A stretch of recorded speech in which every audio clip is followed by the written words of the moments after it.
জন্মাষ্টমীতে গোপালকে এই পাগড়ি পরিয়েছিলাম। তোমাদের কি এটা মুকুট বলে মনে হচ্ছে? যাই হোক, সুন্দর এই বাঁশিটা গোপালের হাতে জন্মাষ্টমীতে দিয়েছিলাম।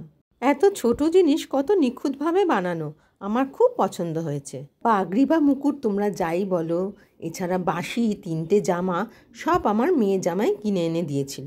3টে জামাই খুব সুন্দর, তাই না? এই জামাটা জন্মাষ্টমীতে গোপালকে পরিয়েছিলাম। অনেকেই আমার ভিডিওটা অবশ্যই দেখেছো।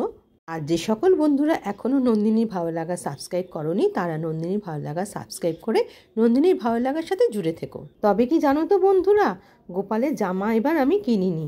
আসলে বাড়িতে কেউ অসুস্থ হলে মন ভালো থাকে না, আমি সেরকম পরিস্থিতির মধ্যে দিয়েই চলেছি। ঠিক করেছিলাম গত বছরের একটা সুন্দর জামা মেয়ে কিনে দিয়েছিল, সেটাই এবছর পরাবো। কিন্তু গোপালের ইচ্ছে যে নতুন জামা পরবে, আমি না কিনলে কি হবে?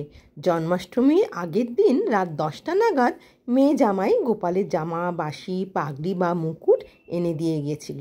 এ আমার অযাচিত পাওয়া। জন্মাষ্টমীর পরের দিন আবার আর একটা নতুন জামা গোপালকে পরিয়েছিলাম। কখন কোনটা কাকে দিয়ে করাবেন একমাত্র উনিই জানেন।